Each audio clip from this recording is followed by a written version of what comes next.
baseball at Fenway Park. It is, of course, only a game. A game that captures the hopes and, yes, the fears of every sports fan in New England. A game like so many others through the years that has inevitably brought despair to this long-suffering team. Its players, its fans. One game, one win, and the prize is yours. But there's only one game left, and they still need one win. Red Sox fans have gotten used to coming to the ballpark, not worrying about winning, but hoping they don't lose. Last night, after falling behind 1-0 in the first, the Red Sox catch a break. Melito Perez, wild pitch, game time. In the seventh, Red Sox return the favor. Larry Anderson's wild pitch. Chicago leads it 2-1. Meanwhile, in Baltimore, Fred McGriff turns up the heat. The Orioles cannot respond to this, his 35th home run. It's now up to the Red Sox. In the eighth, the Red Sox come back. Danny Heath, sacrifice fly. This ties the score at 2-2. No one threatens in the ninth. We move to extra innings. In the 10th, the Red Sox load the bases, 2 outs. Ellis Burks at the plate. The division title was 90 feet away, but it wasn't to be. The exquisite agony continued. And for the Chicago White Sox, in the 11th inning, Ozzie Guillen drives a stake into the Red Sox heart. That base hit scores Ron Karkovice. Final score, White Sox 3, Red Sox 2. We do it again tonight. The magic number for Boston is still 1. They can win it if they win. They can win it if Baltimore beats Toronto. Hello, everybody. Gary Thorne and Norm Hitzges. Welcome to Fenway Park, game 162, Norm. The Red Sox hoping for a day off tomorrow. The Blue Jays hoping to extend their season by at least 1 game. Meanwhile, Rickey Henderson's regular season is over. The playoffs await Henderson and the A's, of course, but today Rickey went 1 for 3 against the Angels without a stolen base. So he winds up 2 steals behind Lou Brock. The all-time record will have to wait till next year. And by going 1 for 3, Rickey winds up batting .325, which means that George Brett will win the batting crown. He went 1 for 1 today against the Indians to wind up at .329. Brett, 37 years old, the 3rd oldest man to win a batting title, the first to win one in 3 different decades.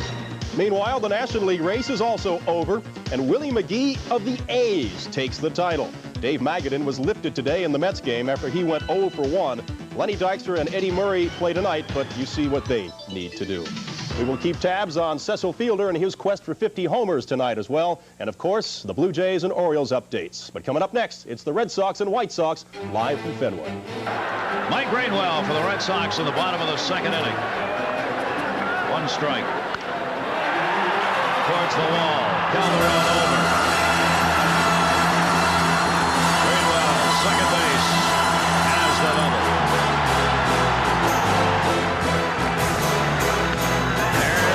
There's a base hit. Greenwell, the turn. The throw by Lance Johnson is off the mark. Red Sox lead.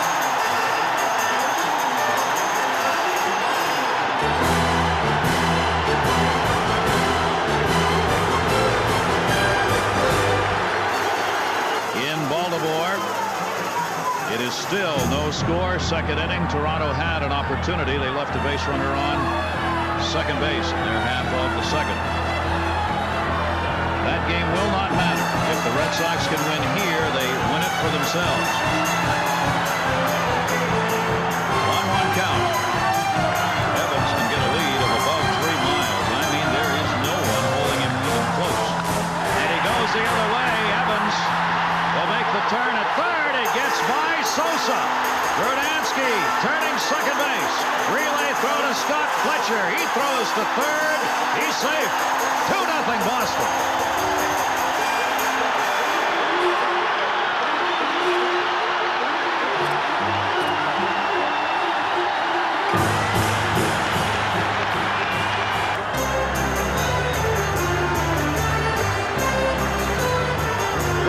Squeeze on, they got him.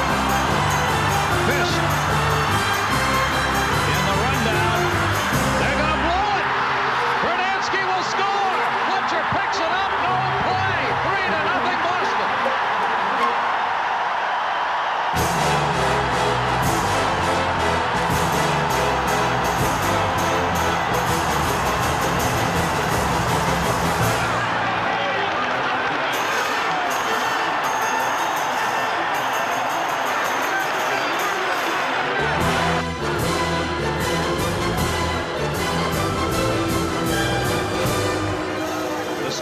tells the story.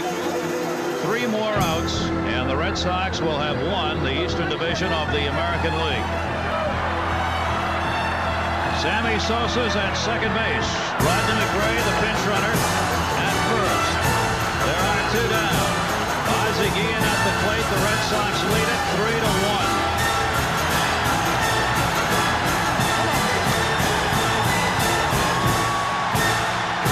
Right field.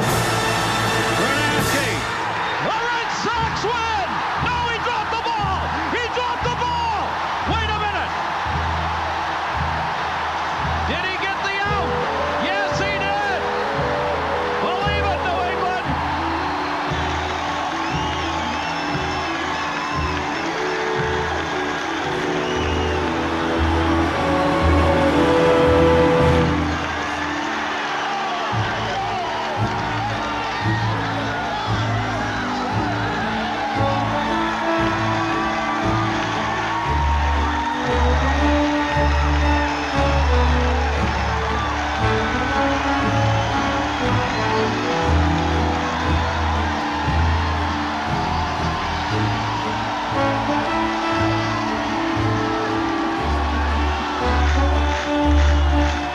So believe it, New England. And nobody believes it more than Gene Yawkey. How about Gene Yawkey opening the window to hear the crowd for the final out of this game? The Boston Red Sox have won the American League Eastern Division title on the final game of the season.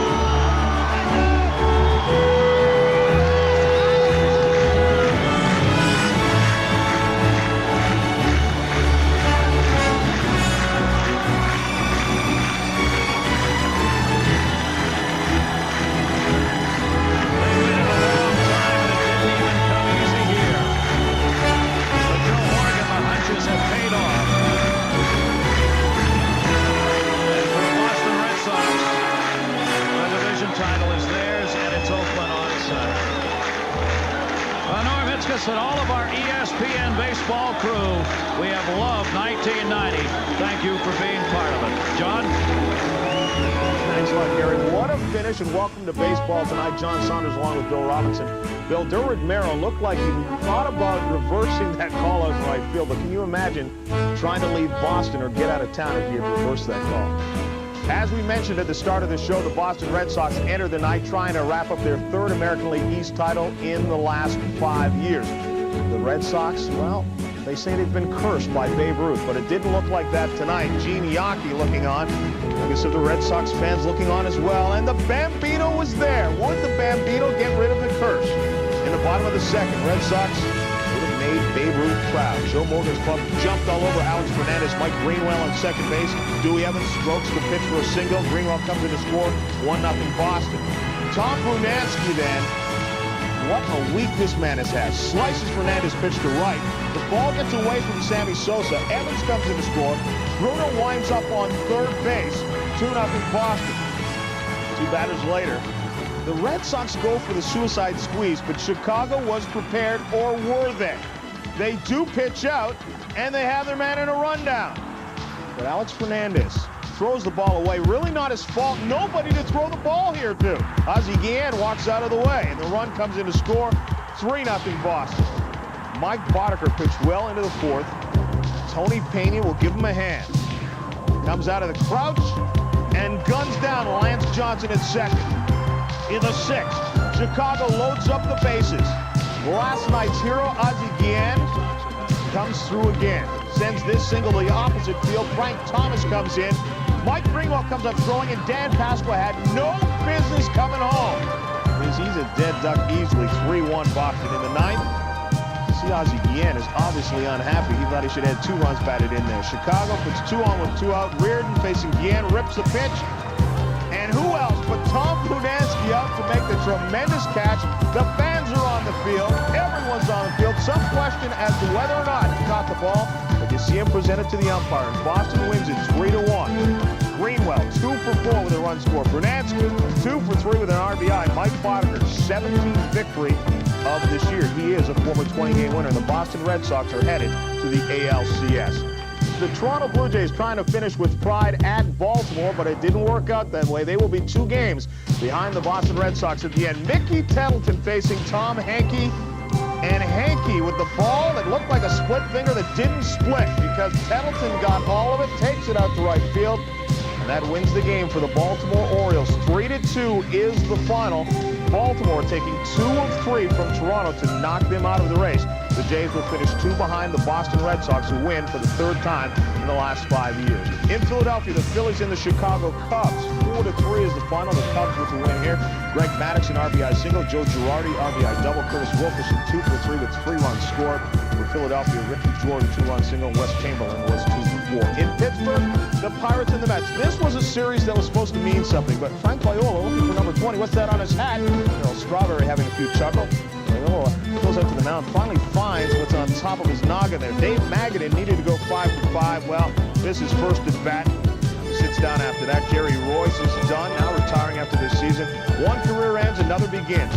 Chris Jelic in the 8th swats his first major league hit. The way he started out. He used to play for Pitt in football. This is solo home run. The Mets go on to the victory 6-3, so both teams that will be in the NLCS finish the season with a loss. Pat Tabler with 3 runs batted in. Tim Tuffle, home run number 10. And you saw Jelic, and Frank Viola gets his 20th victory, 18th pitcher in history to win 20 in both leagues. Now, Lenny Dykstra had to go 9 for 9 tonight to catch Willie McGee for the National League batting title. Eddie Murray needed to go 7 for 7. Dave Magadan needed the 5 for 5. You saw him leave the game after popping up in his first at bat. So Willie McGee will be your National League batting title winner. At 335 since his trade to Oakland on August 30th, the first man to win a title in one league while playing in another, and the second man in history to win a title in both leagues.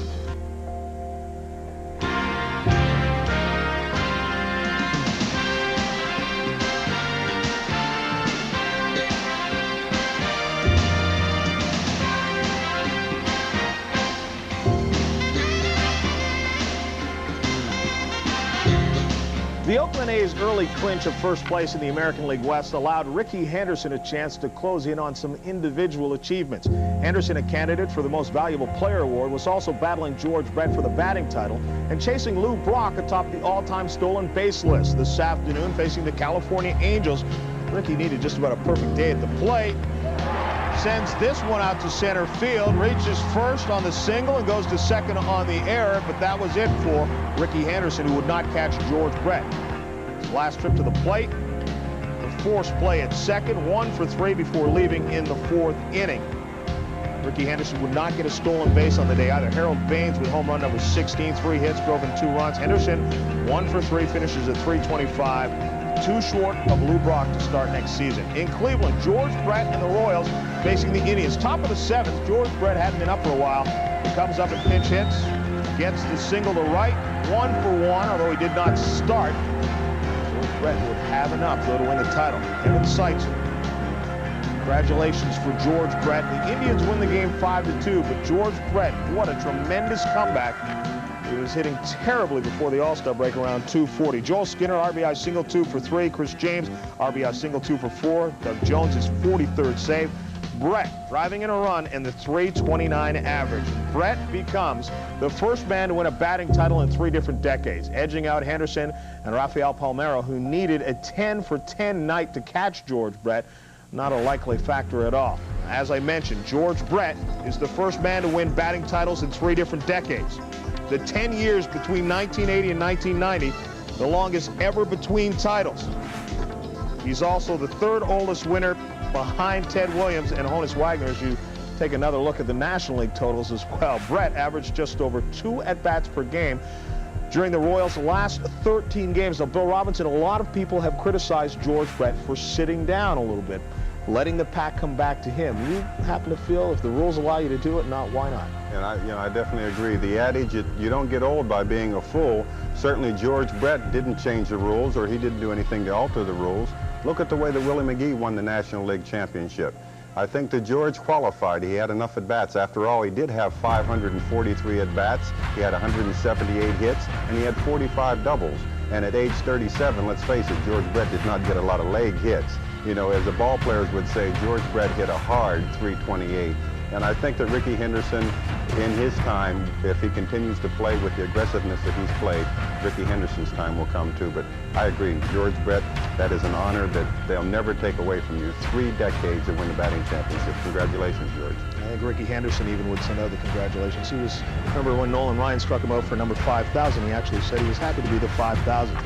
George Brett, a deserved winner of the batting title, fighting back from a 240 average before the All-Star break. As mentioned, Brett, the 3rd oldest to win a title. Ted Williams, the oldest at age 40. Williams' run at 400 average could have afforded him the opportunity to sit. As Warner Fusell tells us in our yesterday feature, Williams came out swinging. It was almost half a century ago that Ted Williams reached his magical mark of 406. That season, 1941, Williams entered the last day hitting an even 400, but he turned down manager Joe Cronin's offer to sit out the doubleheader. Ted positively insisted on playing that last game. And as much as we tried, a lot of guys tried to convince me, look, not many guys hit 400. He would have none of that coasting into the 400 area. He was going to hit 400. There was no doubt in my mind that I was going to play. Heck, I didn't even think about sitting out.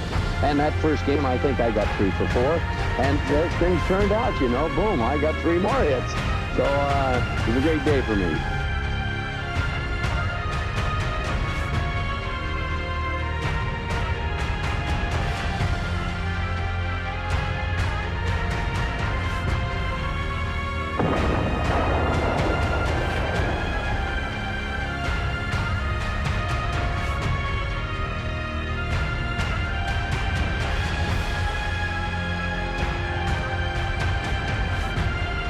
Though the Detroit Tigers have long since been out of the American League East, the Tigers have witnessed pennant-like coverage as the Cecil Watch wrapped up in New York tonight. Cecil Fielder trying to become the first man in 13 years and the 11th overall to hit the 50 home run mark. And Cecil had struggled coming in, striking out 5 times in 7 at-bats in the first 2 games of the series.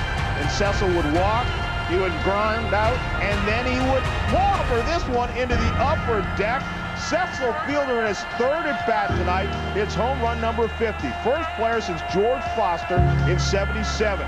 Gets the hug from his teammate Tony Phillips, but he's not done. Just in case you thought it was a fluke, well, I'm going to prove that 50 was no fluke, because here goes 51. Cecil playing in New York gets the curtain call from the Yankee fans. And well, he should. What a night it was. The 2-run home run, number 50. The 3-run shot, number 51. Kevin Moss with a 2-run home run, his 21st on the year for the rookie. Don Mattingly drove in a run, but Detroit cruises 10-3. Now, Cecil Fielder becomes just the 11th man in history to hit the 50 home run mark. The list includes just the highest total of those in the club. Some have done it more than once. The first since George Foster of the Reds in '77, the first American leaguer to do it since the Yankees. Roger Maris hit 61, and Mickey Mantle 54 in 1961. That is all the time we have. The National League Championship Series opens in Cincinnati tomorrow night. The West Division champion Reds facing the East Division champion Pirates.